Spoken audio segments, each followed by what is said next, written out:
On today's first round KO, me and my special guest talk a lot about the Brewers. We talk about Marvin Bagley's Summer League. We talk about Kawhi Leonard and LA, Carmelo Anthony, the Bucks getting Lopez and Ursan, Brock Lesnar in the UFC and WWE, and a little bit about Miller Park.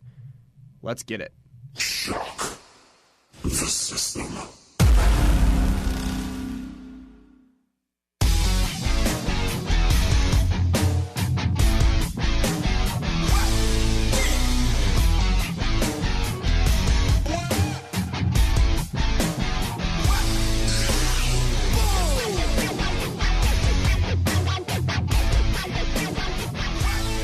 Welcome to the most must-hear WSUW sports podcast in history. Welcome to First Round KO. I am your host, KO, a.k.a. Howard J. Dingers, and I am joined today by my roommate, who is the powerlifting, God-saving, hipster-looking Zachary Raceman. Hey, thanks for having me on the podcast I haven't listened to yet. I love it. A couple of my friends have messaged me saying like, "Oh, sorry, I haven't listened to your podcast yet." I get it. If you don't watch sports, then I'm surprised my sister listens because when I had it live, she just listened. She listened live every day. I was like, I mean, cool, but do you even care about it? No. It's sports. Really. I get it if you don't listen. It's fine. The sad thing is I listen to podcasts 24/7. Me too. I've tried listening to myself. It's super weird. Yeah. It's the I one try thing. listening to you too, and it's also really weird. All right, fine. Invite you onto my podcast. All right. Let's knock out some topics. So we're going to start today because Zach is along with myself, we are huge Brewer fans, and we have to talk about this because as of the day that this comes out, the final vote for the All-Star game is going to be official, I believe, in something weird 18 hours, tomorrow at noon or something. Or 3 p.m. Such a strange time. It's 2 or 3 p.m. Yeah. And Jesus Aguilar is currently leading the vote, as he should be. Yeah. And I think Gene Segura from the Mariners is leading the AL vote right now. But right now, Jesus Aguilar missed the initial All-Star voting. He didn't make the initial teams. But right now, the MLB has the final vote, which one player from the National League and one player from the American League gets one more vote, one more attempt to get into the game.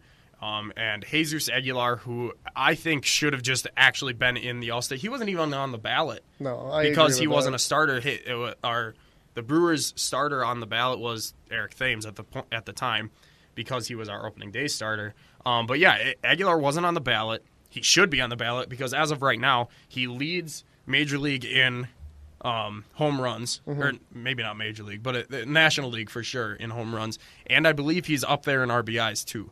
Yeah. The dude's just incredible. And he hasn't played a full season. That's the other thing.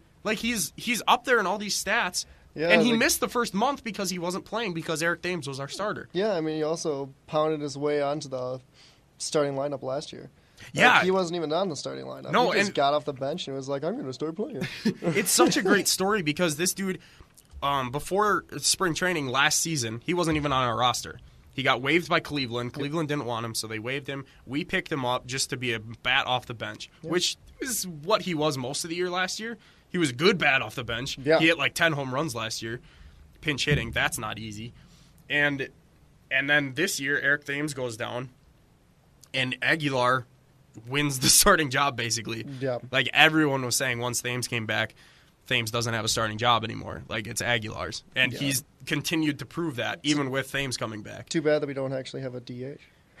Right? Oh, if we had a DH. I mean, it works anyway because with Braun being hurt so much, it's basically Braun and Thames. It was weird because we started the season with Braun and Thames at first, and now they're switching off in the outfield. Yeah. We don't know what we're doing. The Brewers have flying by the seat of our pants, kind of just winning on a whim at this point. Oh, absolutely. We have played 42 different players this season.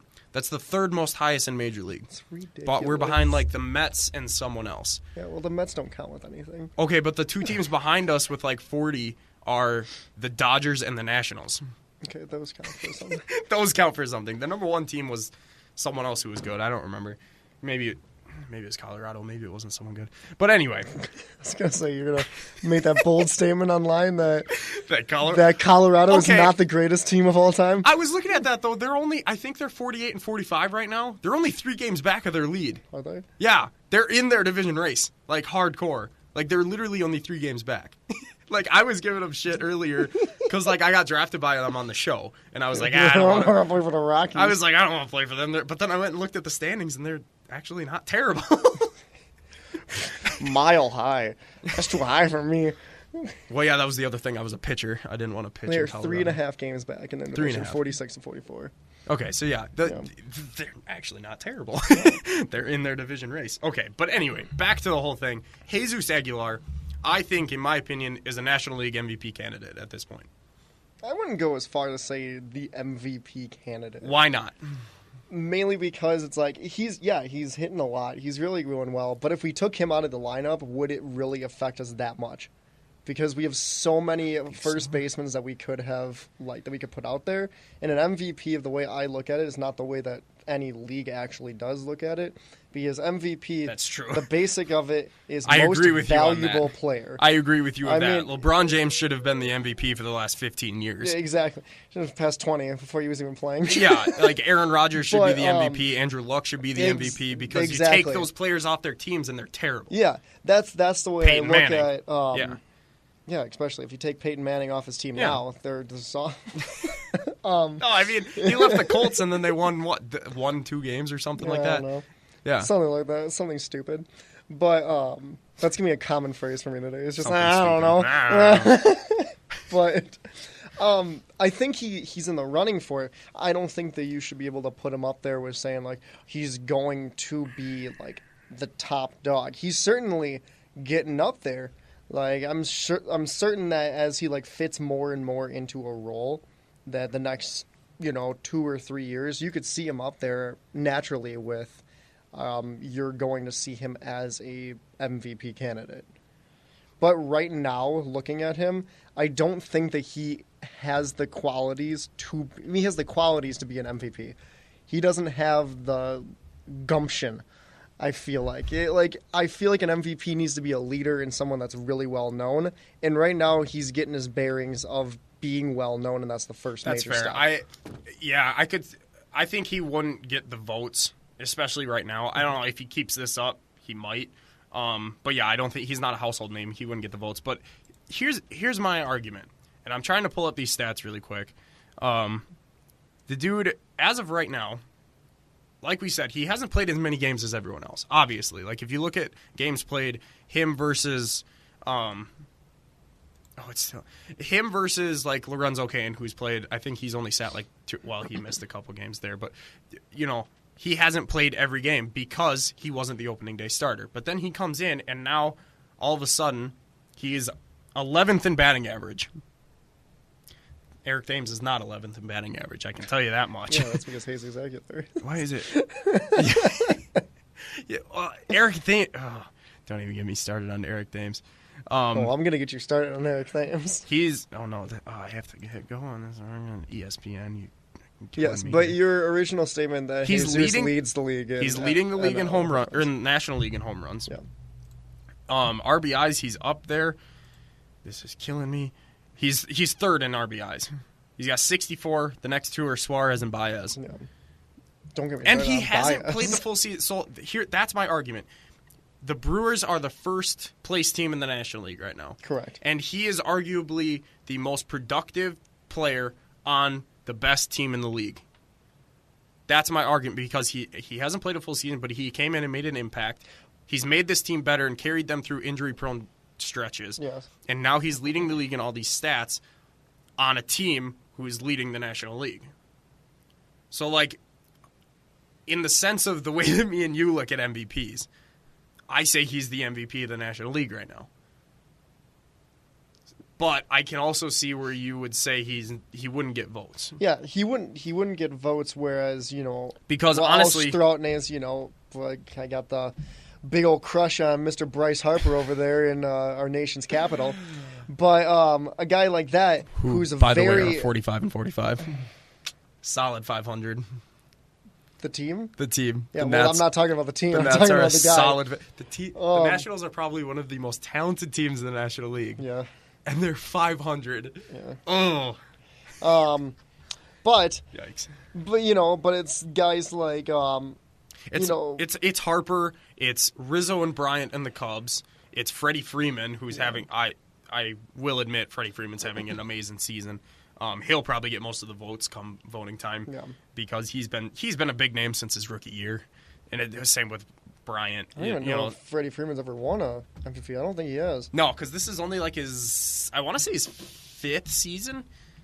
He's coming up on arbitration. Actually, that'll be interesting. But yeah, he's young. Like I remember his rookie year. That's how I remember playing as him in his rookie year in the show. Exactly. Like I haven't watched baseball long, but I've seen him, or I remember seeing him his rookie year and hearing about how good this dude is. I want to say 5 years. That for some reason that's sticking out in my mind. But yeah, he's the kind of guy who, because he's been such a big name throughout his career, he's probably gonna get most of the votes. Especially if the season ended today, because he's up there. He's number 6 in RBIs. I'm sure he's up there in home runs. The dude's an animal. He looks Aguilar, like an old childhood friend of mine. That's always been a thing I've always noticed. That's kind of funny. He's played since 2010, okay. So he's been in the league 8 for years. 8 years. Yeah. Oh wow. Okay. Well, that was never mind then. He only played 20 games in 2010. Oh, okay. But so then it was the next year probably that he was his big, not rookie year obviously, but the starting his year. coming out year. So yeah, I'm really excited that he's leading the votes, and hopefully by the time that anyone who's listening to this, hopefully by the time that you are listening to this, hopefully the vote is final, and hopefully Aguilar made it in, because the man deserves an all-star spot. Like, there's no doubt about that. Yeah. His stats speak for themselves, and the city of Milwaukee and the team in general have been... It's a lot of fun right now. They're so fun. It's a lot of fun right now to go to a Milwaukee Brewers game. And that's something I have not said since 2011. Honestly, I went to the game on Sunday, which is why there wasn't an episode on Monday. I was very tired. I was very sick. I'm going to attest to that. He sounded like a weak chihuahua when he got home. I lost my voice. Plus, I if you can't tell already right now, I'm still sick. But it was so much worse on Sunday. But so I didn't do an episode on Monday. That's why. But I went to the game. It was just so fun. And even, it was a 10-1 game. So obviously that's going to be fun. But the atmosphere is crazy. The team is so popular right now. And they're just so much fun to watch. Yeah. It's fun to just sit up in the stands because everyone... Normally, over the past 5 years, people in the Milwaukee stands have not given two craps about what has been happening on the field, and that they've been going there for a family outing, or they've been going there for free beer, or something like that, or like dollar hot dogs. Man, I wish there was free beer there. You would think at Miller Park. At some point, it would be like dollar beer night or something like that. You would think that Miller Lite would be cheaper at Miller Park. That's all I'm going to say. Shouldn't be $9.50 for a can. I think that a double shot of Jim Beam and Coke wouldn't be like $27, but here we are. But they're just so like I'm looking at these rankings. Their batting ranking, they're number 7th overall in the league, and for their pitching rank, they're actually 3rd for pitching in the National League, which is something I didn't think would happen. No, because everything else we know that the bullpen is strong. They've been slacking lately. They've been, especially yesterday. Did you watch the game yesterday? No, but I heard there was just like a weird. I'm pretty sure. Of everything. Well, Hader pitched 2 innings, and I know he let off 2 runs for sure, and it might have been 3. So he struggled, and then Knievel comes in top of the 10th or bottom of the 10th to try to hold them, get it to 11th inning, and he let off the walk-off win. Yeah. So like those 2 guys who have Jeffress has been decent too. He's actually been one of the better. Jeremy Jeffress is actually statistically one of the best relief pitchers in the game right now. It's. I'm actually like for the first time since we had Brawny. Well, maybe we still do, but since Fielder was still playing and we had Greinke out there tossing the ball, and my favorite Ricky Weeks, the best second baseman to ever play the game. I will go on record. I'm going on record right now and saying that Ricky Weeks will go down in history as the best second baseman to ever swing and miss in the home run derby ever. But my it's the God. first time that I've ever gone into Milwaukee and been like, I'm actually proud of this team. Yeah. And it's like there have been times and moments over the past few years where it's like we've looked okay. Yeah, the But beginning since of we the year. hired for the first 2 months, we're like, oh, look at that, we're always, good. oh, yeah, and then we're the decent. Cardinals decide to actually start playing, and then it's interesting. And then the I'm Cubs going- decide not to suck. yeah, and then the Pirates just stayed there. And the Reds haven't been good since Johnny Bench was on the team. Hey, Tucker Barnhart's the best catcher in the Tucker league. Barnhart. Tucker Barnhart. He's my favorite. But yeah, what were we just talking about here? The braces wonder, Jesus. Oh yeah, so like Jesus. compared to the 2011 team, we don't really have a star pitcher. I would say we have a collective of pitchers who are on and off. They're very hot and cold. They're either very good shutout team or they let Give off up 7 runs. Yeah, but exactly. But we have Chacin, who's been a sleeper pickup in free agency. Mm-hmm. Chase Anderson, who was pretty good. He's slipping lately. Or actually, no, he's been more solid lately. He was slipping. we got This your past- guy, We got my guy, Freddie Peralta, Mr. Freddie over there. who is one of the, he's so good. He's an exciting pitcher. Like, I'm very excited. Him and Willie Peralta related. That's I was about to say. there's a lot of I was about to say engaged. there's a lot of Peraltas in baseball. I've noticed that. But, Peralta. like I think he has a very exciting future. Even in the Brewers organization, I think he's just a very good, exciting young pitcher. I like him a lot. Brent Suter, he always brings a certain energy to the team, especially defensively. He seems to dive every game for at least one ball, which is awesome. If you ain't diving, you ain't playing. He honestly should vie for a Gold Glove this year at the pitching position because dude's made some incredible plays. I'm not gonna lie. Like It's always fun watching Legitimately. watching pitchers get a Gold Glove because you're like, wow, you caught 3 balls throughout the year. Here's an award. Right? Congrats. But, like, yeah, so we have a solid first baseman. We have a solid outfield. It's kind of reminiscent of, minus the actual one-star pitcher that we had in Greinke. It's reminiscent of the 2010-2011 team that But went even to then- the NLCS. Even then, like when we got to the NLCS, we didn't even have Greinke, so I strike my statement back then. Did we not have Greinke I then? had him like the year after or something like that. We got him in like 2011. Are you sure about that? I don't know. I don't If you know. want to fact check that, we can, but I'll do that now. Okay.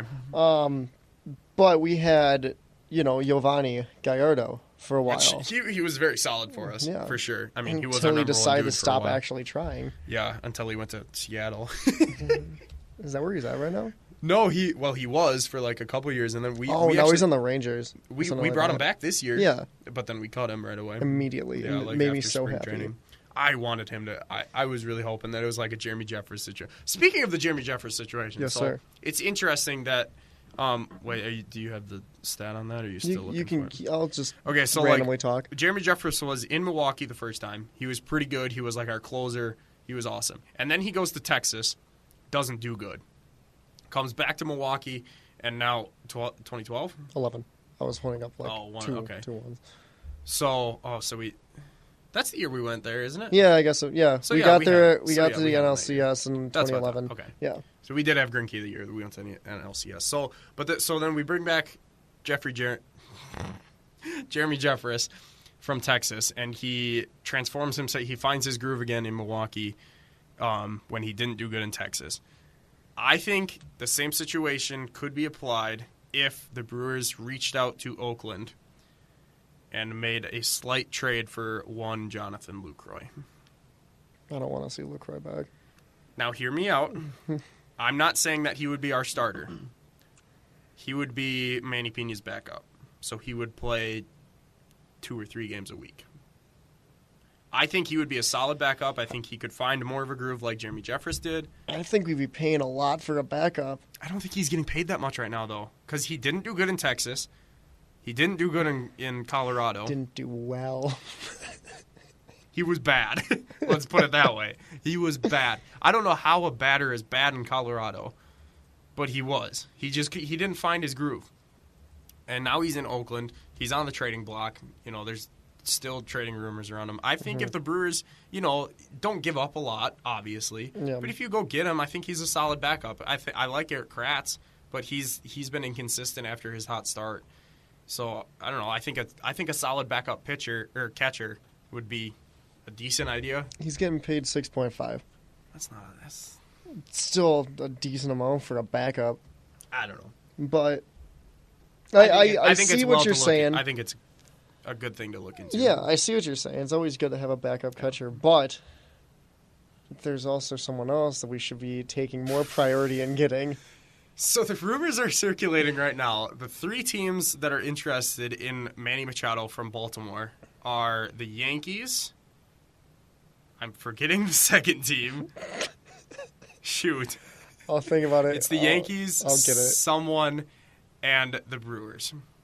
Now, if the Brewers get Manny Machado, I know, right? I'm going to look at my notifications on my phone. If the Brewers actually were to pull off getting Manny Machado, that would be... We would send him down to AAA and bring up and Orlando bring up Arcia. Orlando Arcia. I'm Yeah. just saying. No, we move Because Arcia. Orlando Arcia is the best utility player over Manny Machado.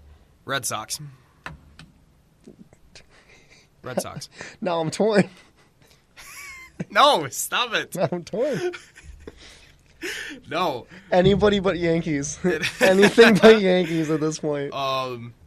Yeah, so... Jeez, there's a lot that I haven't looked... honestly, if we brought him in, and then whoever's at second, VR, if we moved Arcia there, if we moved Shaw there to put Manny Shaw at third. second. I wouldn't mind I don't that. want to see Arcia. I don't want to see Arcia. I don't want to see Arcia at second. Machado at second. That would be a waste of a glove. Oh, we wouldn't put Machado. Machado would either be short or third. So then we would move someone to second. Let's put Machado at first. That'd be VR's fun. actually been doing good this year. I actually like Jonathan VR this year. What? Let's put Machado at first. That'd be fun. Yeah, let's put Jesus at short. He probably... Ooh. This is some stuff that Kismo would do in the show.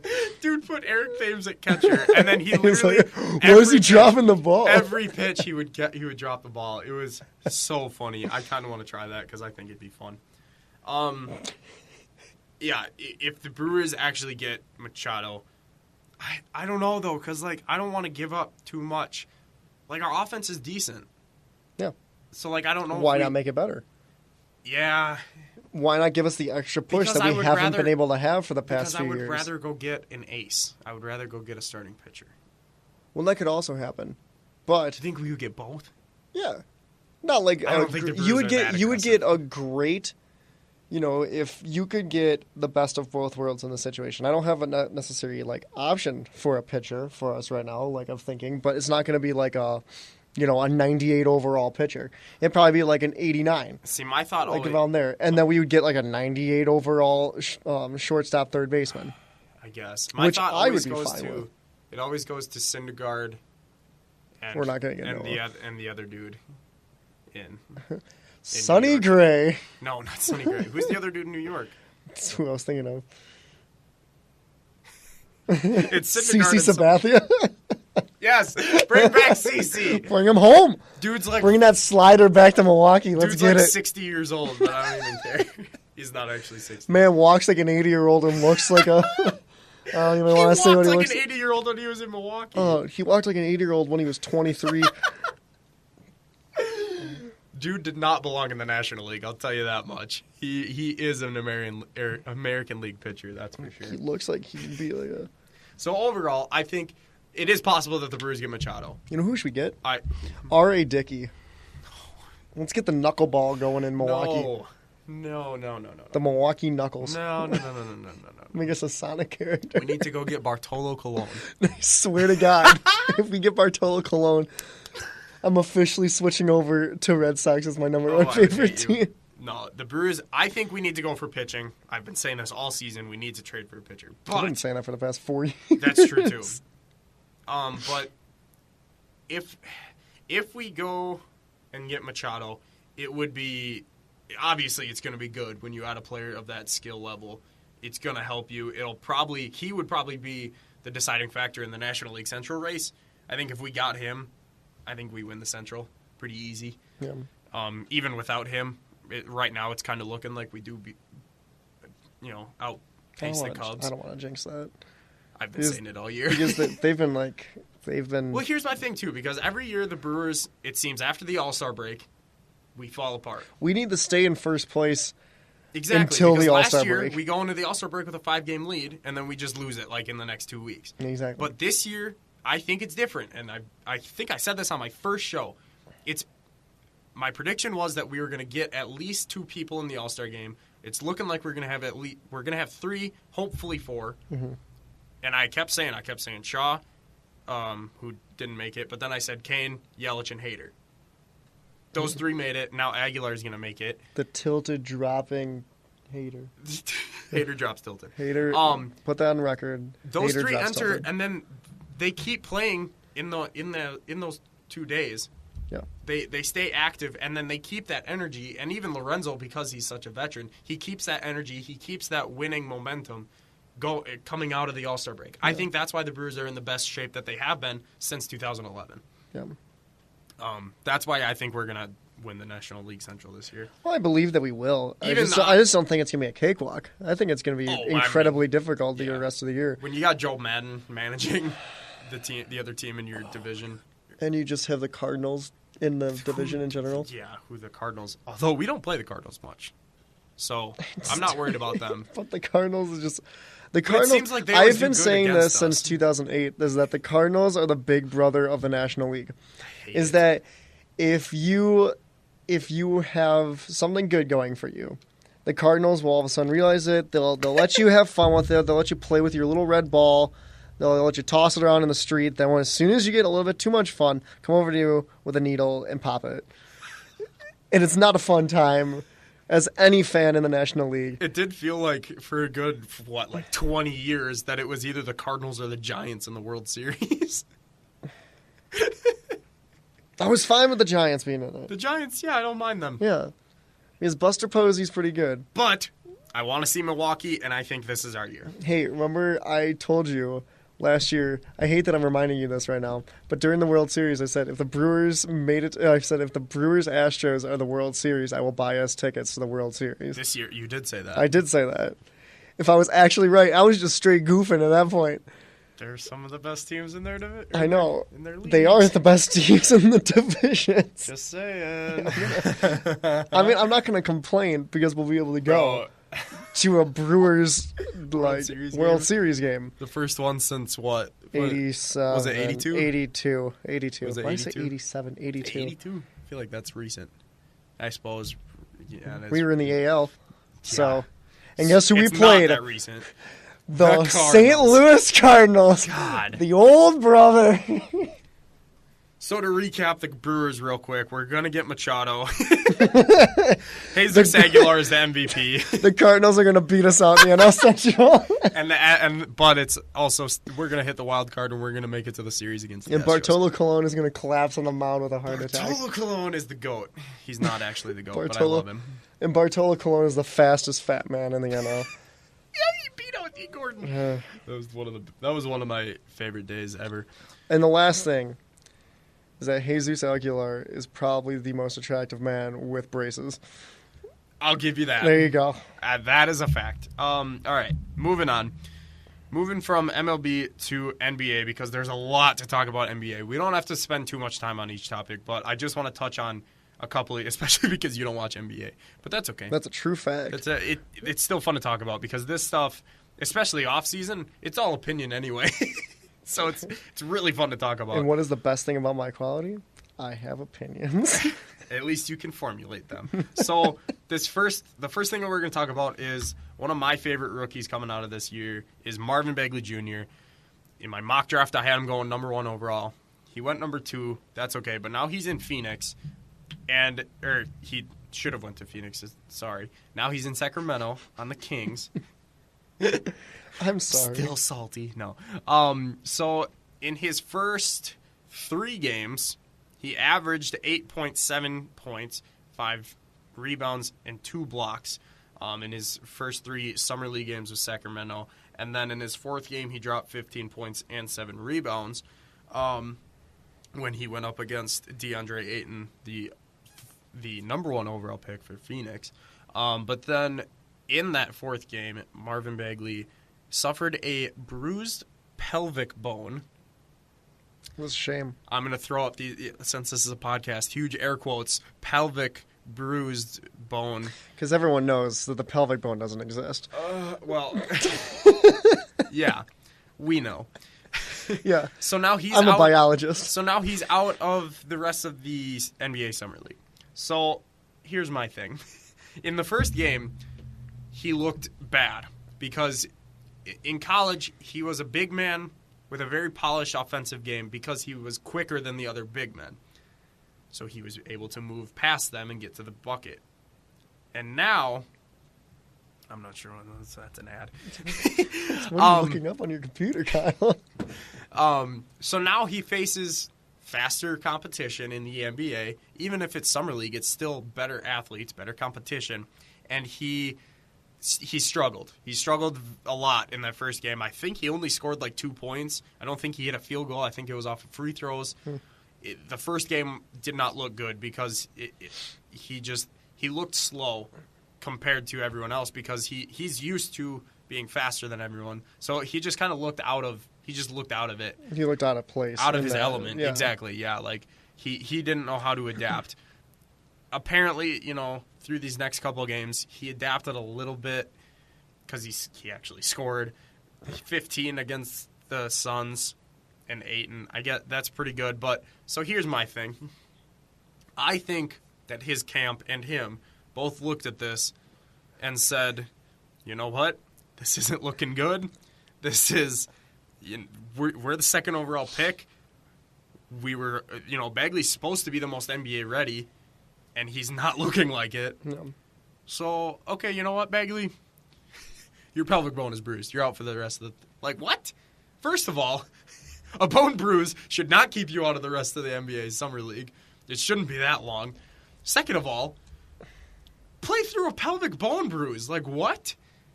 How is that... Well, I mean, if it's just a summer league, push it. But he's young. I mean, that's another thing. It's just he's young. I don't buy the injury, and I'm a big Bagley dude, but he did not look good, and I think this is a total fake, if not an exaggerated injury to get him out of the summer league, so that he's protected and still talked about come the actual NBA season. Wasn't this a theory I was talking with you about with Ball with Lonzo? Yes. Yeah, and he got hurt, and then you were like, oh, LeVar. Well, okay, so that's a good example of this because as soon as the Lakers started talking to Kawhi Leonard, or to the Spurs about Kawhi Leonard, their reports came out that Lonzo Ball tore his meniscus. Now, and then another report came out a couple days ago that said the Lakers did not want that information out, and that LeVar tweeted it or something. He released the information himself because the Lakers themselves don't want that information out there. They want to be able to trade Lonzo because and it shouldn't affect trade talks too much because he's going to be ready for the NBA season. He's only out for the summer. Yeah. And he probably wasn't going to play Summer League anyway. But it definitely affects trades. Oh, absolutely. Because if you're hurt, you can't be traded. Exactly. So, yeah. Understatement of the century right there. So that's my sports knowledge. I called it as soon as I saw it. Colin Cowherd was preaching it all on his show. Everyone knew that. Even the kid that doesn't watch basketball was calling it. For real. So, I think we live in a world where in sports, obviously Kawhi Leonard just did it. His camp kept telling everyone that he was still hurt for a full season after his injury. I believe he was hurt. I don't. Because I was the one that hurt him. I'm pretty sure reports actually came out that he wasn't hurt. I hate the fact that we live in a world where athletes will either fake or exaggerate injuries or use injuries as leverage to stay on teams, to not play in Summer League. Yeah, because that's the biggest thing that I have with professional sports is that everyone asks too much for the thing that they've worked hard enough their entire lives for. Yeah. And they think that they deserve every single thing that they want. When in reality, it's another job, but you're getting paid like a god for it.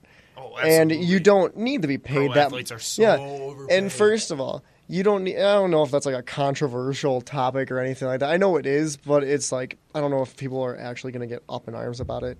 But it's the fact of the matter of fact of it is that if you're getting paid $17 million a year, play your damn sport. Play the thing that you've been wanting to play your entire life. Even if A, you don't like the team you're on, or B, you're not looking good, go out and make yourself better. Yeah. Look at, the horse that everyone rides is the name of LeBron James. Literally, you can't even go one podcast anywhere without hearing it. Comedy podcast, sports podcast, I think music podcasts even talking about him. My last couple podcasts, my last probably 4 or 5 podcasts have been. Well, that's just because LeBron you have like James. a blow-up doll of LeBron James in your room. But I wish. it's like a punching bag too, but he punches back. But it's like he has never complained about an injury for more than like 2 days, basically. Until this finals. Yeah, but like it's everyone not like forgot about that already. Exactly, that's the thing. Because now he's in LA. Because he doesn't. Because he did something else. Yeah. But he didn't. I can guarantee he didn't enjoy playing on the Cleveland Cavaliers. That's what they're called now. Cavaliers. LeBron's not there. Nobody gives a crap about what their name is. You got to add more L's now. But anyways, I can guarantee he didn't care about playing on that team all last year. No. But what did he do? He didn't say, my knee hurts, I'm just going to go sit on the bench. No, he played his ass off and got to the finals for the 17th year in a row. That's the thing. After the finals is when he actually said that his hand was broken. Like, it's not like... Is that an actual thing that happened? Yeah, he said he came out after the 4th game, after they got swept, he came out with a cast on his left arm and said that his wrist was broken. How did his wrist get broken? He punched a whiteboard. Apparently. Like, in the locker room, like, he punched... What did you learn? What did you learn? Yeah, so, like... But, like, that's the thing. He could have, after game 1, he could have just... Because it happened game 1. He could be like, oh, I'm tapping out. He could have very Cancel the finals. LeBron James isn't in it. He very easily could have said, hey, my wrist is broken. I'm not going to stop up. But he, even if it's not broken, it was hurt. The words, which everyone makes fun of, the words were pretty much broken. But he played through it. Yeah. And he still almost carried his team. I mean, he carried his team to the finals and still through the finals. Yeah. Not to win, obviously, but... They didn't win? Not against Golden State, no. Not against the Toon Squad. The dude still persevered through what, even if it's a slight injury, he didn't use it as an excuse. Yeah. He played through it. But I mean, think of it's like, what's the number one thing that you basically use in basketball besides your legs? It's your wrists. It's his left hand. It's still, but you use it to stabilize. That's true. I played with a broken left wrist. Yeah, but you're also not in the NBA, so... So that means I'm comparable to LeBron James. I've been saying that... both played through a broken left wrist. I'm going to use that forever now. I am the same as LeBron James. All right. Dudes on Part of My Take do that all the time. Yeah. I love it. And I'm the same size and weight as Conor McGregor, so I'm going to start walking around with an Irish accent. You are the size of an NFL running back. Yeah. So you could just say that. Not the weight of one. I'm like, see, the comparison of Conor and me, it's about the same because we're the same weight and same height. Oh, my God. You look at me and LT, yeah, we're about the same height. but that dude's 60 pounds heavier than me. True. So, speaking of these injuries... We brought him up earlier, Kawhi Leonard. This dude, he got hurt in the Golden State series 2 seasons ago, and then he has not played a basketball game in the NBA since. And he reportedly was healthy enough about halfway through the season, but decided to keep sitting and stay healthy because he doesn't want to play in San Antonio anymore. He wants to get traded. He doesn't like the culture. And I could go on and on about how... all the excuses that you can make up for not wanting to play a game. But yes, I don't agree with him sitting out. I think he should have, once he was healthy, he should have played. I do agree with preserving your body, because you think you're going to get traded. But that's more of a team decision. If they're going to trade you, then you preserve them. I think he should have played. But I understand every reason that he wants to leave, reported reason, because Kawhi Leonard has not said a word since he got hurt. It's all reports and his agents and everything. But I understand all the reasons that he reportedly wants to leave. I get it. They're good reasons. I don't know. But so the biggest story here is that he reportedly wants to go to L.A. Now, he has not said which L.A. team, but I have a theory. Because, Zach, a game theory. As a man who does not watch the NBA, correct, sir. when I say an LA basketball team, it's the first one that comes to your mind. Clippers. It's the first one that came to my mind because I was thinking of Because it. But no, like in general. The LA Sparks.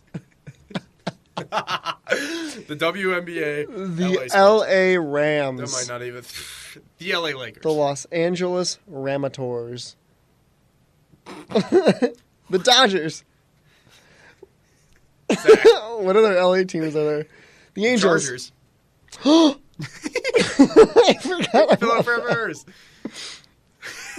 Can you imagine? No, can you imagine Andy if Kawhi Leonard went to play football? Andy would just for move. San Diego. Kawhi went to play football for San Diego? For the LA Chargers. He played on the Chargers. Can you imagine? The dude would go crazy. If Kawhi Leonard just goes to LA in general, Andy's going to go nuts. You think so? Yeah. Well, that's because he went for to two San Diego reasons. State. First thing, because he hates LA. Second thing, because everything's moving to LA for him now. That's true. Oh my god, that's really funny actually. So yeah, okay. Wait, hold on. Another small thing. The Los Angeles Angels. What about them? It's just funny their name. Why? Because Los Angeles is the angel. So their name is the Angels Angels. That's it's such a stupid joke, and I learned about it like a few years ago, and I've gotten so many mileage out. Is that why people say of Anaheim? Yeah. The Angels of Anaheim? Yeah, because they're from Anaheim. Because if you say the Los Angeles Angels, you're saying the Angels Angels. That makes so much sense now. Yeah. I've always wondered why people say the Los Angeles Angels of Anaheim.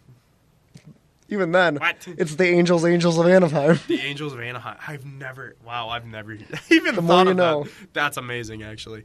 That's why I'm on this podcast. So anyway, back to my original question. Back to the Clippers. Go on. If you ask any sports fan, I'm looking away from Zach right now. If you ask any sports fan, an LA basketball team, their immediate thought is the LA Lakers because they're such a storied franchise and they're established. They're always relevant. They're always, even when they're bad, even these last couple seasons when they've been bad, get that Clippers logo away from me. I don't even like their new logo. I like their old one. The Lakers, they're just established. They're always, even when they're bad, they still get TV airtime. They're just one of the great franchises. So yes, that logo, I'll accept that one. The old basketball one. What? I know. There's a conspiracy going on. I love it. With Los Angeles and San Diego, and I'm getting to the damn bottom of this thing tonight. That's right. They used to be the San Diego Clippers. If I don't talk for the rest of this podcast, it's because I'm looking up all the San Diego teams that have gone to Los Angeles. Random math equations in your head. Exactly. So there's people out there saying because Kawhi reportedly wants to go to LA. That's all the reports say, is that he wants to be traded to L.A. So some people seem to be thinking that he would rather go to the Clippers than the Lakers. And that's wrong for so many reasons.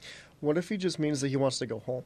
As in he wants to he wants to just retire. And he wants to go home. Like he's literally just saying he's like, I want to go to L.A. I just want to go home. Why wouldn't he do that then? Why wouldn't he just...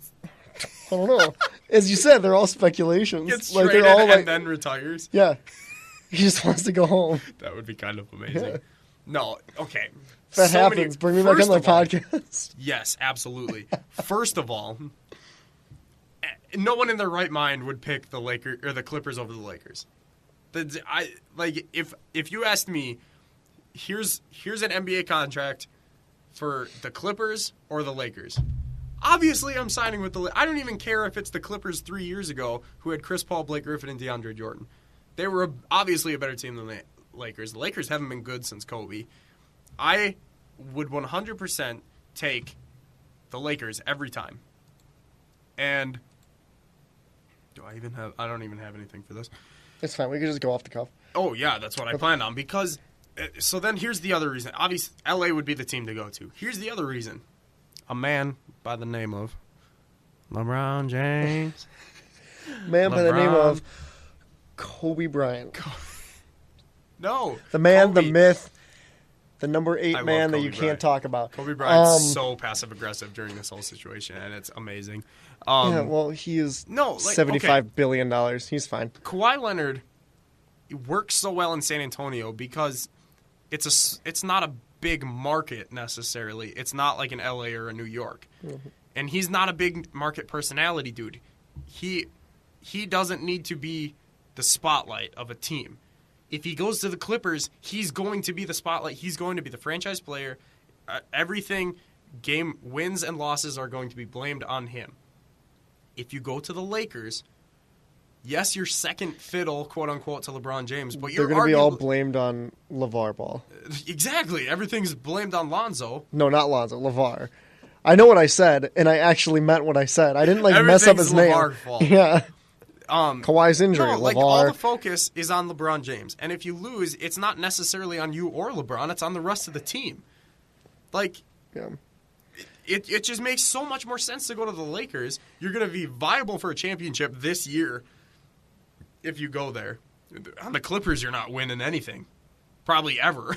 The Clippers have been so close to a championship, and yet they're so far away. They're never close, even though they have some of the best teams. It would not make any sense for him to tell the Spurs to trade him to the Clippers rather than the Lakers. I just don't. I agree with you. It just floors me that these reports are even out there. I don't get it. Well, it's for people like you. It really is. that they're literally just going, you know what we're gonna do today? We're gonna figure out this kid over there. He's from Tomahawk. For me specifically, this dude with the podcast that has 10 listeners. By the way, did you know that he has a podcast? Yeah, did you? You're listening you guys know to I it. have a podcast. I'm on SoundCloud. And YouTube. Don't forget about YouTube. No, even Colin Cowherd was freaking out about this too. He was freaking out about your podcast? Yeah. By the way, real quick, I'll talk about it at the end. No, I want to hear about it now. No, we'll talk about it. Does this have to do with Colin Cowherd No. knowing about your podcast? No, never mind. We'll Don't talk about it. We'll get to it. No, Kawhi Leonard, he's going to LA. He's either going to LA or he's going to Philadelphia because those are the only two teams that A, want him, B, can get him, have the pieces to trade for him, and C, can actually vie for a championship. And he's not the focus of the team. The focus of the team, if he goes to Philadelphia, he's an established star. He's going to do what he's going to do. If they lose, the blame's going to go on Embiid and Simmons. It's not going to be on him. And when they win, it's probably going to be, he won the game. So, that's a smart choice. Going to LA is a smart choice because it's the rest of the team's fault if they lose. It would make no sense for him to go to LA because then he's the center of the franchise. He's the star player. All the blame would be on him. It just doesn't make any sense. It's not his personality. The dude still drives a car from the 90s. He still lives in an apartment. Saving money. It's him and Giannis. They're old-fashioned dudes. They don't need all this glitz and glamour. He wants to go to L.A. only because he grew up there. Yeah. He grew up somewhere, near Paul George in Did he really? No, not actually. But somewhere, Paul George's neighbor. Somewhere in California. So they're Laker fans, so they want to go there. Somewhere in California. They basically grew up next to each other. The largest state in yeah. Well, no, it's not. But Alaska's the largest state, but true. Yeah. Fun fact, geography lesson 101. Alaska is cold. One of my favorite lines from Ryan Reynolds, he was talking about how he was talking to the Prime Minister of Canada, and he goes, "Yeah, I bounced a few ideas off of him about how we can take Alaska. He didn't really like them." And I was like, "Oh my god, that's amazing." He's just talking, I was like, the Prime Minister. It's like, what? So yeah, that's all I'm gonna say about Kawhi. He's not going to the Clippers. There's just no way. But if he does, are you gonna be sad? If he does, are you gonna cry if he does? No, I'll cheer for him. you gonna cry? What if that picked me up? No, if he does, it's because the Spurs. See, I don't think the Spurs would even do that though, because the Clippers don't have good enough assets to trade for him either. Like, it's compared to what the Lakers and the 76ers have to trade for him, like players and draft picks. So they don't have a first-round pick. Who do you honestly think that the Lakers would trade?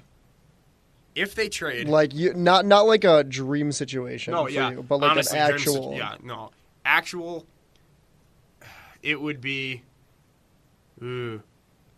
Kuzma and Ingram for sure. You don't think they would just give up Lonzo? Lonzo might be in there if it's.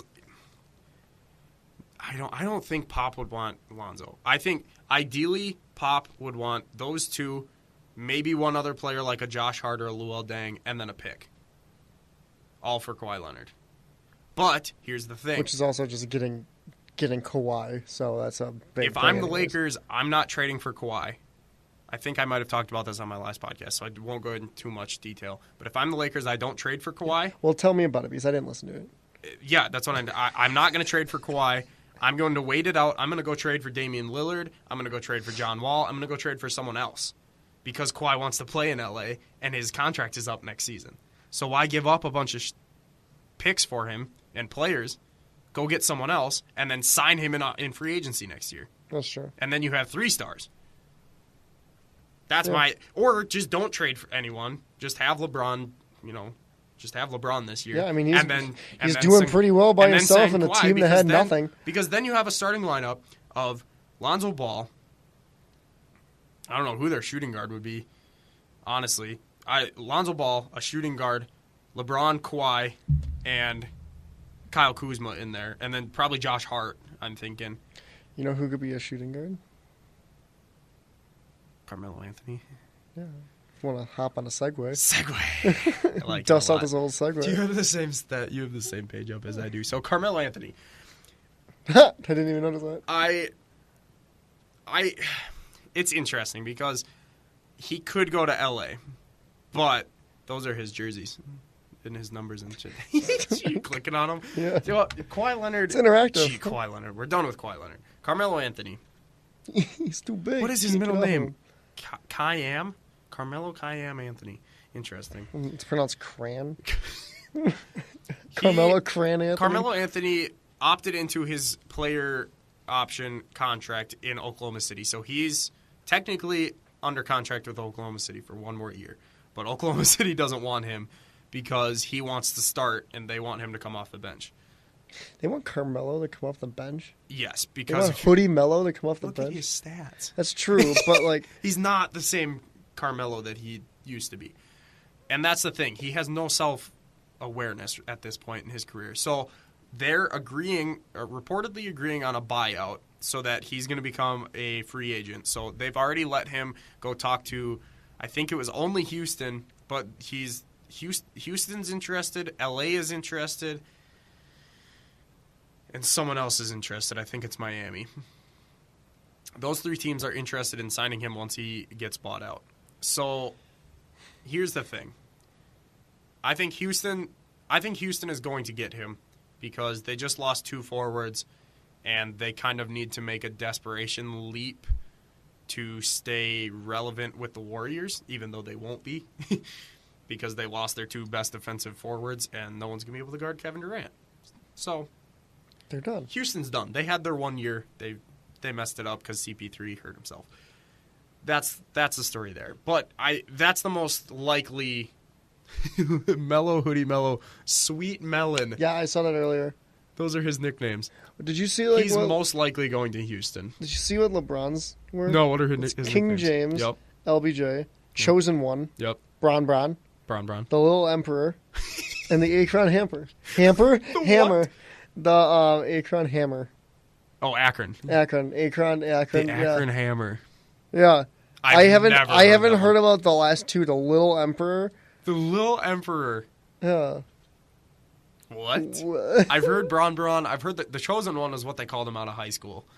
So I get Little Emperor. I love it. So LeBron, Bron, and Sweet Melon.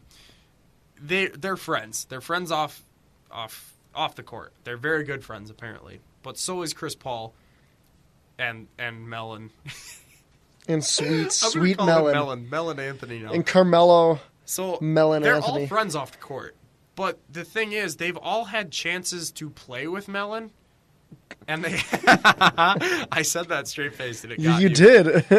They've all had a chance to play with him and they've never taken the opportunity. Because I think they see him as a selfish player who can't shoot anymore, who's past his prime. And so why would LeBron want him on his team? Here's That's the thing. Here's my reasoning. Melo should want to go to the Lakers. Melon. Yep. He should want to go to the Lakers to play with LeBron because honestly, that Laker team is going to vie for a championship this year. They're not going to win it. They're probably not going to get there because of Golden State, but they're going to be contenders. Here's the reason LeBron should want Melon. Because LaMelo. Because then this year when he doesn't beat Golden State and potentially doesn't beat Houston, he has a scapegoat. Because you have these three young players in Lonzo, Ingram, and Kuzma. You don't want to be throwing them under the bus. You don't want to say, hey, we lost because these young guys don't know how to play yet. You want to build them up. So if you bring a guy like Melo onto this team, he just becomes the dumpster you can fire. literally say, okay, well, this dude shot 20%. That's why we lost. If he makes 50%, LeBron can use Melo, and it wouldn't even be LeBron using him as an excuse. It would be the media. The media would all say, oh, yeah, Melo screwed this up for him. Melo's shooting too much. He's not the guy he used to be. It would be a good excuse for LeBron because he's not going to beat Golden State. Probably might not even beat Houston this year. That's why I think LeBron should want Melo on the Lakers because he'd be a scapegoat at that point. Yeah. You don't have to put the pressure on the young guys, and that's the whole reason. I don't know. That's all I really have on it. But I honestly think oh geez, excuse me. I honestly think that he's just going to go to Houston. I think they need him. They don't need him, but it's a desperation move. They should get him because they lost guys. They're going to be the most offensive, non-defensive playing team ever. And it's going to be great because they need defense. So like the Green Bay Packers. Dude, the Packers are looking good this year. I'm just telling you. Well, yeah. But anyway, okay, that's enough on Melo. Dude's washed up. He's overrated. He's done. When do you get to start talking about the Packers? Because I want to come back. Very soon. I'm excited. I'm very excited. Colin Cowherd started talking about him already. Really? So I'm talking about football in general. Did he already start ripping into him? Because no, he did his NFC North predictions today, and he actually had the Packers winning the division at 11-5. Really? And he has the Vikings at 9. He didn't have them like finishing at 8-8. He has like the Vikings 9-7. That's fair. He has the Packers because he thinks Aaron Rodgers has a chip on his shoulder after the injury, and because we bolster. He has a chip in his shoulder after the injury. In his shoulder. He likes our defensive front with Mike Daniels plus the addition of Muhammad Wilkerson and Lowry. Who's a backup. My boy. And he likes our weakness over the past couple of years has been our secondary, and we addressed that in the draft the past 2 years. He likes those moves a lot. He thinks that we're 11-5. Plus, our first 5 games, he thinks we can win. It's like, I don't remember the schedule, and then the last 3 games we can win. So that's 8, starting off good, ending off good. He thinks that's a perfect recipe for a playoff berth. And I agree with everything. If you guys, go listen to Colin Cowherd. He's a fantastic sports dude, especially this football stuff. I wish. Colin Cowherd, notice me. Please notice me. Speaking of that, before we get into our next day, so I'm going to bring this up now because you've gone back on the Colin like twice already. Yeah, but it has nothing to do with Colin. It has so much to do with another podcaster that I am obsessed with, and his name is Matthew Watson. God, I wish. No, see, I've thought about them but they're not sports dudes, so like. I could bring. I don't know. I could do a bonus. You could bring them guest grums. I'm not going anywhere. I have started a Twitter invasion of one Pat McAfee. I have been tweeting. I have been sending messages to all of his coworkers. I have been sending messages to him. I'm trying to get Pat McAfee to come on my podcast. Mainly because he's my favorite human being in the world. I am a little hurt with that one. I don't care.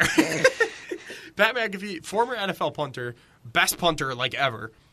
And now he's a podcaster for Barstool, and he's one of my favorite human beings. Like, he's so funny, and he's so smart, and he's done so well for himself after retiring.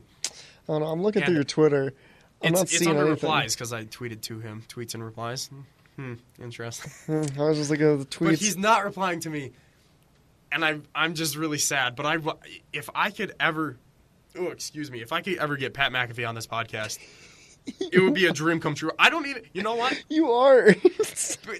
People might think that I'm doing this, just to get a big name on here and grow the podcast. If I had the opportunity, and if for some reason he said, I don't want this to air, just you can only interview me for your own, I would still do it. Yeah. If I could just record it and no one else would hear it but me, I would still do it. I would hear it. I would show it.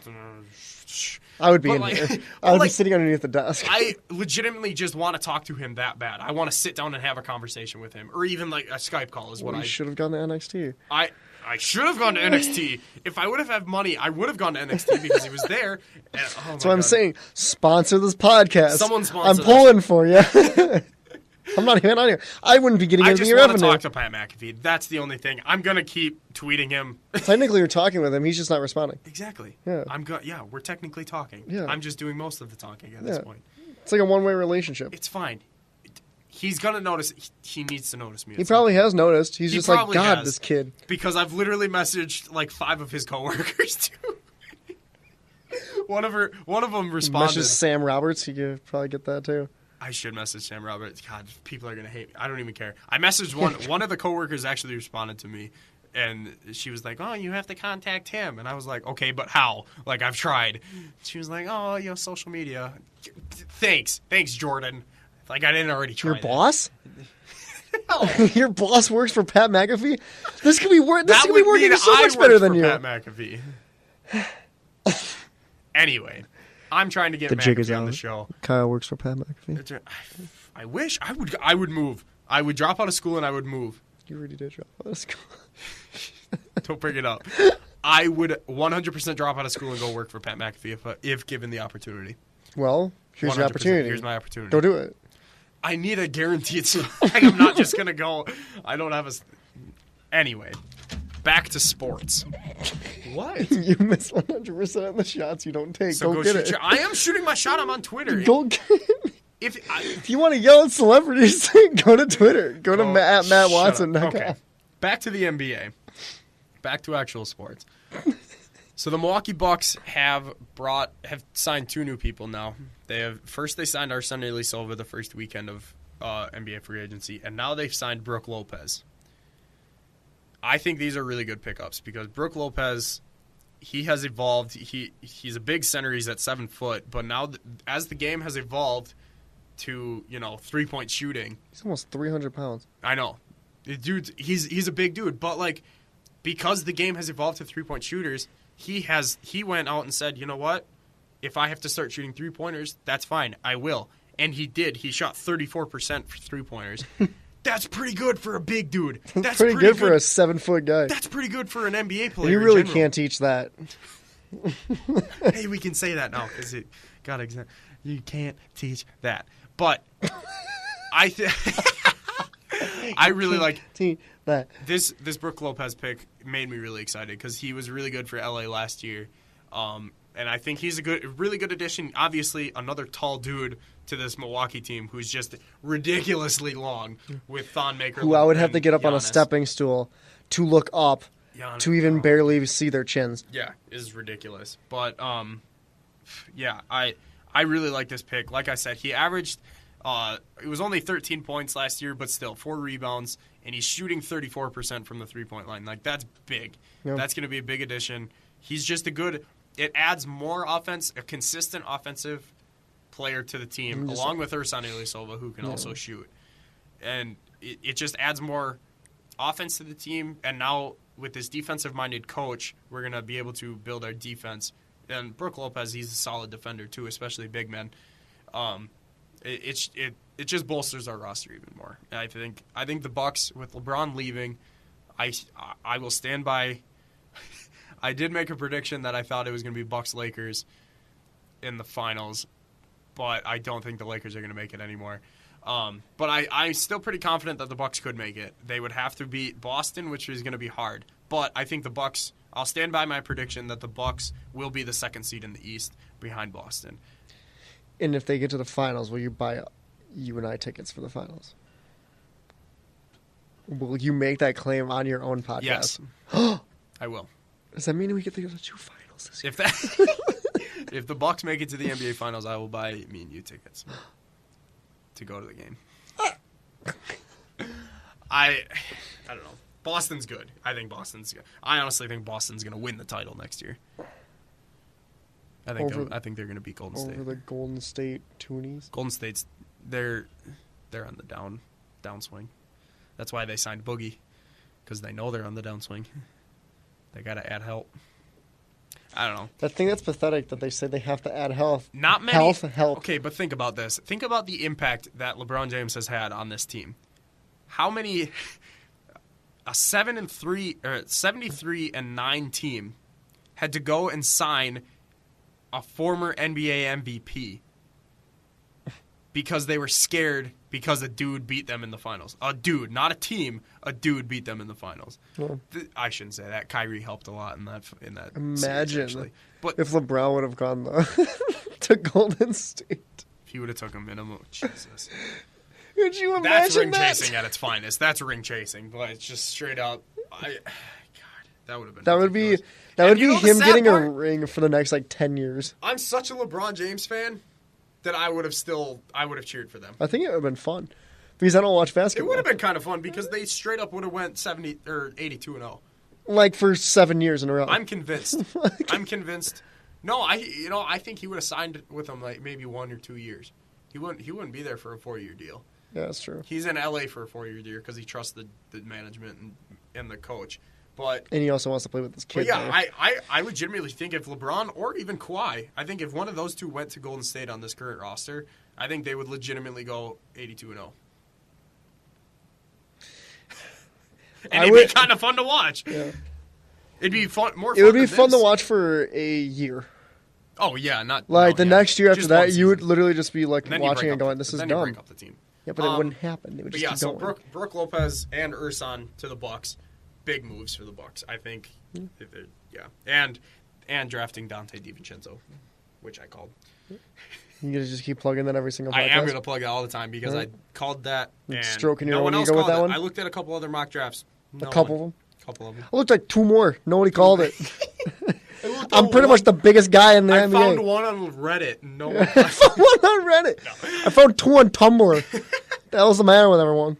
Yeah. It's not that difficult to say a name. Get Bucks, it right. Bucks are going to be the 2 seed next year. Book it now. Better book the tickets for us. So our sixth and final topic for today is the entertaining and reigning, defending, undisputed universal champion of the world. He's not even a champion. He is, though. No, he's not. I know, it sucks because it doesn't feel like he is. Brock Lesnar. That was still. I moved away and that was still. I don't even. You hear Dude went to UFC 2. Brock Lesnar has a worse potty mouth. That's amazing. That's probably why they don't give him a mic on WWE. It's because he would just walk around going. He's drop an F-bomb. This dude. I would love that. I think I exited out of it, didn't I? AJ Styles. So 226. It was DC versus Stipe, and I found it. Excuse me. I wonder if you can hear that. Quite professional. I'm still sick. I have an excuse. So burping. DC beat Stipe to become one of the new champion. I think it was the heavyweight champion, light heavyweight champion. Wait. Oh no, it was. He's already light heavyweight champion. He beat Stipe for the heavyweight champion, so now he's a double champ. So then Brock Lesnar was ringside in his cowboy boots, and DC in his 4-piece called suit, him out in his cowboy 4-piece boots, suit. Yeah, looking like a champ. And DC just straight up called him out, and he said, Brock Lesnar, get in the ring. So then Brock Lesnar comes into the ring, pushes DC like a big ol' shove, pushes Daniel Cormier, and then takes the mic from Joe Rogan. He holds Rogan's hand. He basically holds Rogan's hand with the mic, and he calls Ngannou the B word, the bitch. I can say that because I'm not on there. The B word. The B.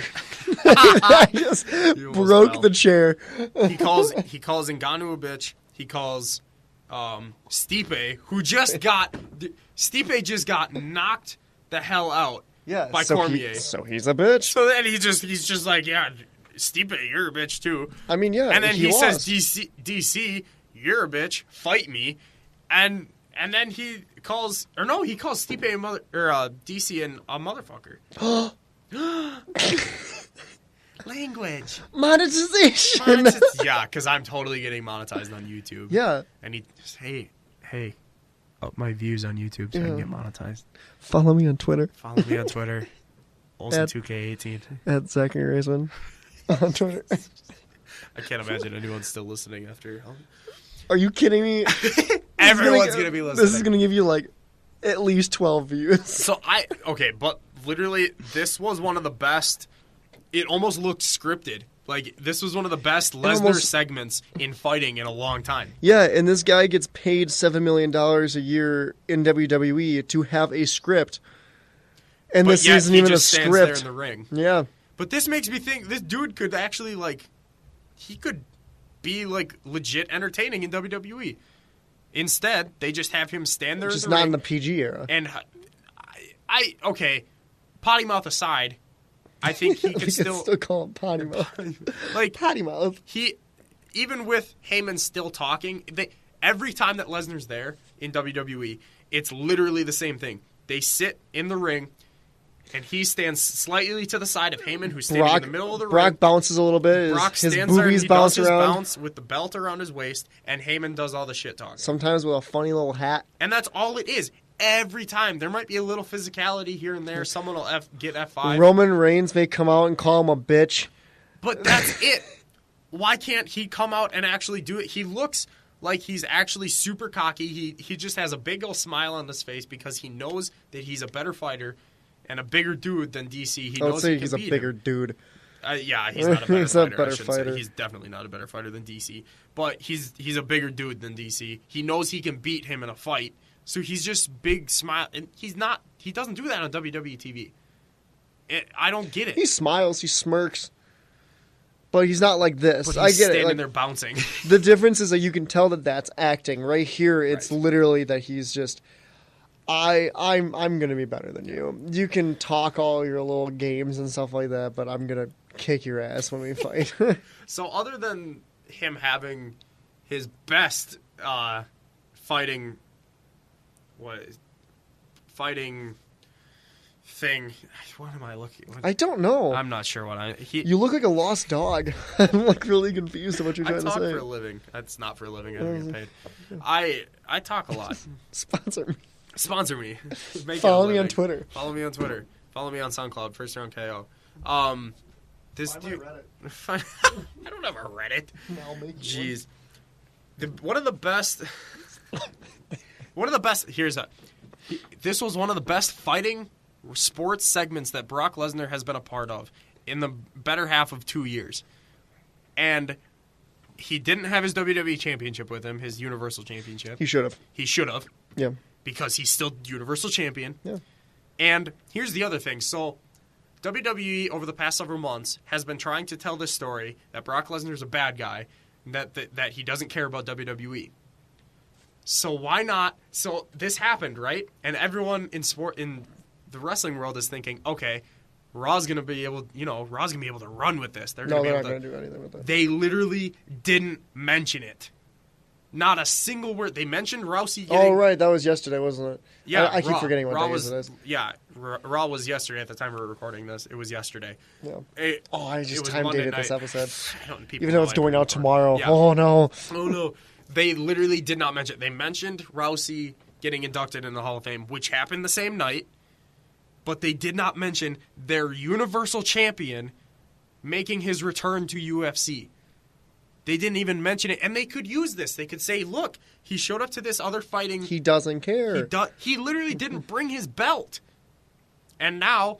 Yeah, his goofy-looking red belt. Sorry, title. It's not a belt. It's a belt. Vince will probably have my head if he ever heard that. They can't say belt. That red championship is Yes. just a belt. It's It's disgusting. a belt from Rue 21 It's at this so point. bad because he hasn't been there. Like, I get... Okay, if the roles were reversed, if the Universal Championship were on SmackDown, and Lesnar was the actual WWE champion, it would be different. Because that's an established belt.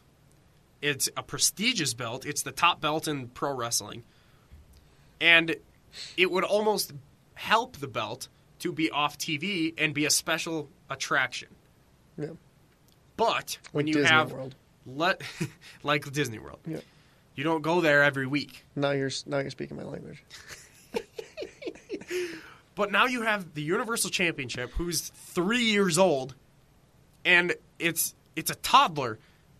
And when you have it off of TV, you only have it defended 6 times over a 1.5-year span. That's so bad for building the belt. And you only seen it probably 6 times. Yeah. Sometimes he doesn't even bring it when he's on WWE TV. Yeah. Like, it's so bad for wrestling. It's terrible. So now, officially, on the 8th, Lesnar re-entered the USADA drug testing pool. So that means he still has 6 months left on his suspension from his Mark Hunt fight. And so now he can officially fight again. His suspension will be up unless he, for some reason, pulls himself out of the pool again. He can now fight January 8th, 2019. Which conflicts reports that he was going to fight DC in November. Everyone was like, yeah, he's going to fight. He can't unless he secretly entered USADA months ago. There's no way. But so now he can't fight until January. So now I don't know if they just don't have DC fight until September or until January, which is possible. UFC fighters, or maybe just not defend the belt. He can I was fight. going to say, Connor hasn't fought in almost a year. Connor's also in jail. I don't think he's still in jail. He's but not in jail. He's under He's prosecution. going to be in trial. Yeah. So that's a different story. But that's a fun story. They could have him fight, just not defend the title, because I'm pretty sure that Lesnar's the next challenger for that title. Which, God, this just sounds like WWE. It really just... Yeah, it's just somebody so comes here's the back other and thing. says, oh, look at that, you can have the title. So Lesnar needs to drop the Universal title. He needed to drop that a few months ago. He did, but I think WWE have now realized that he also needs to drop it. So he's going to drop it at SummerSlam. Reports say. Which, honestly, they could keep it on him now until January. Yeah. Or even after that and have him beat... if he beats DC, he could be a WWE champion and a UFC champion. Ooh, I know.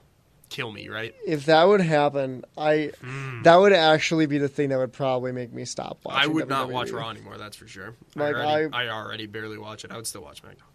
I'd probably just watch the pay-per-views with the boys. With the boys. The boys that will be on here. The new Bullet Shield Day Club who are going to be on Monday's show. That's also me. Yeah.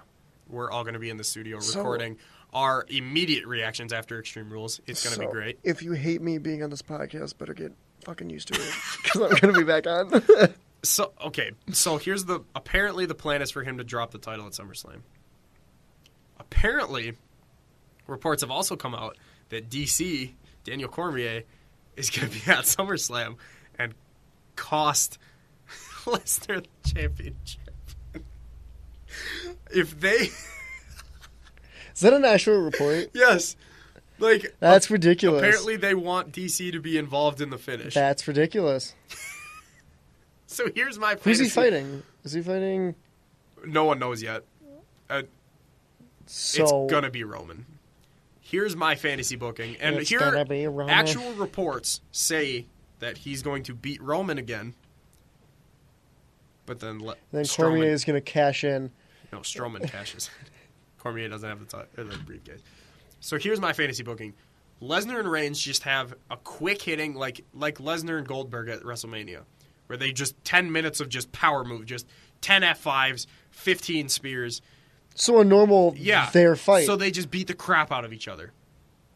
Lesnar wins with his 20th F5, whatever they decide to do. Lesnar can then the ring spear him again or something. Or no. Scrap that. After the match, Reigns is done. He rolls out. He walks to the back. He's bleeding. DC comes into the ring and gives him a powerbomb or a slam or puts him in a submission hold or something. Gives him an F5. Yeah, does something. That'd be funny. And then Strowman comes out and cashes in. Because then DC cost him. And then, I don't know. So that's your booking. That's how I... Then that's not going to happen. No, absolutely not. My fantasy booking never comes true because WWE's dumb. Hire me for creative. Hire me. Sponsor. Hire me. Sponsor my podcast. So, it's just... Twitter. Follow me on Twitter, Olsen 2K18. SoundCloud and YouTube, first round KO. Listen to his podcast. Listen to my podcast, which you probably already are. If you're if you're listening to this podcast, listen to this podcast. If you're 80 minutes into this podcast, you are a hardcore listener, and I doubt I have any. Either that, or you're just an idiot, or you have nothing else to do, or you think we're funny, which I think we are. I think we're entertaining. I mean, I've been chuckling. It's probably the fact that it's midnight. Almost. God, almost. Yeah. Brock Lesnar is damaging WWE. He's damaging the Universal title.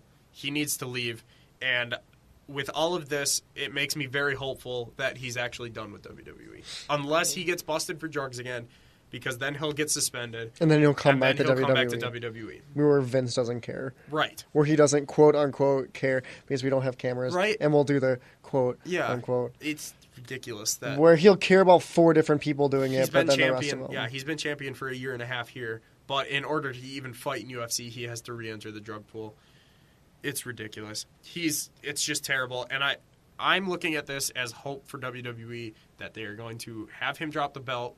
If they want him to be a dual champ, have him win the UFC belt first, and then he can come back and win something. I'd be okay with that, as long as he doesn't hold it until the next fight, because then have him be the cruiserweight champion. We just kind of give anybody the cruiserweight champion at this point. So. Oh my goodness, no. Because God knows that title is not credible. Yeah, sadly. Sadly. The only time that thing was credible was when, the beginning when TJP won it. At some point, I'm going to show you the match from last week. It wasn't even a Cruiserweight title match, but it was on 205 Live. It was an Extreme Rules match, I think. God, smart not to save that for Extreme Rules. I mean, it's 205 Live. They haven't done anything like on Raw or pay-per-views lately, which is, I don't know. I think they're trying to start their own thing like NXT. Good.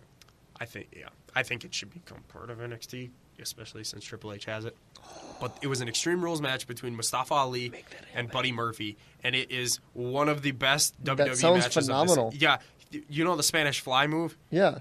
They did that off of the barricade onto the announce table. Buddy Murphy was on the barricade standing there. I'll show you this clip.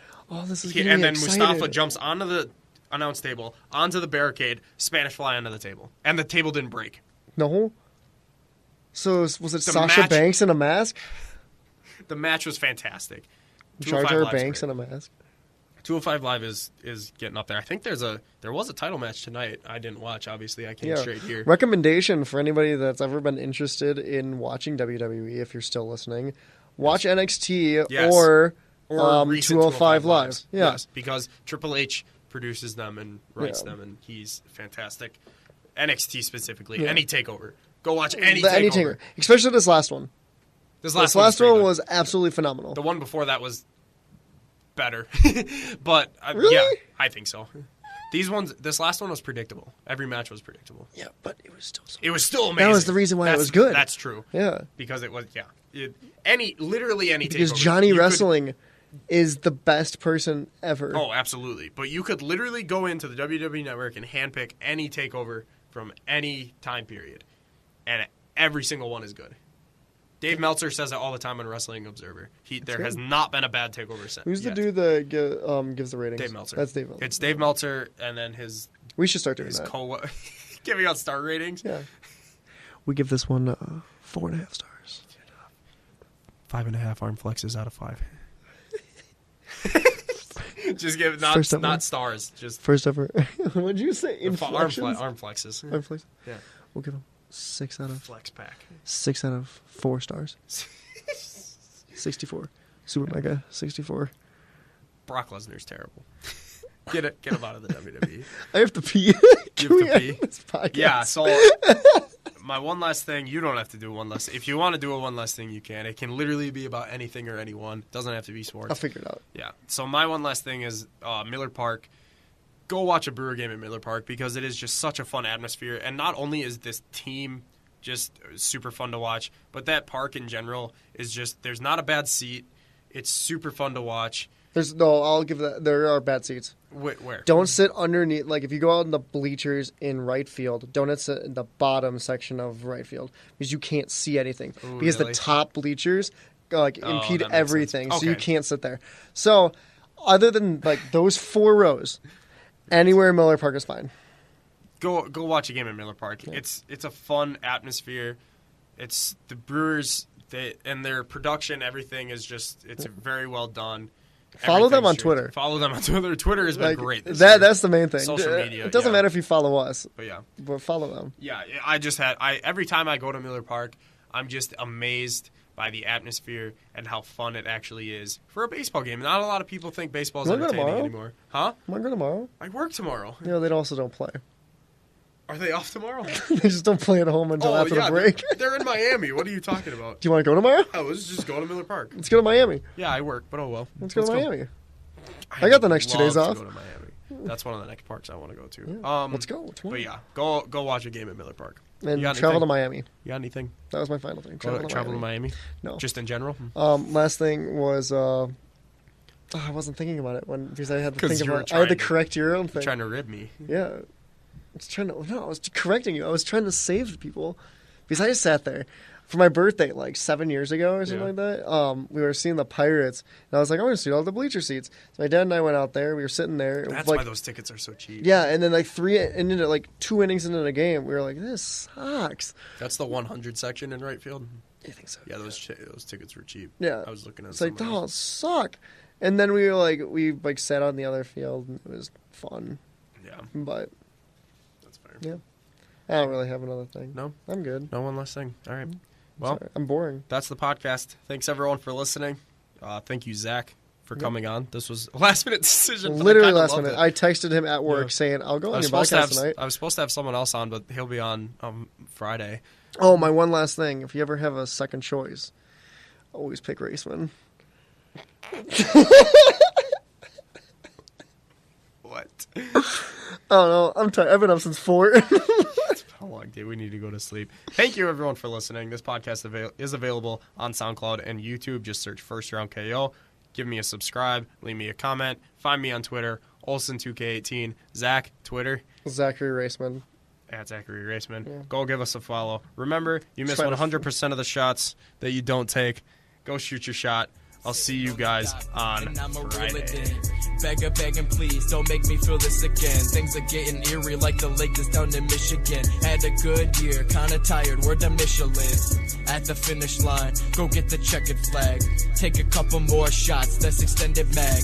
I don't mean to brag, you smell the scented bag. I pull up solo at the function, I'm a tennis stag. Stone cold bachelor, acid rapping chancellor. Couple years an amateur, but never had a chance where you see me as a challenge to man.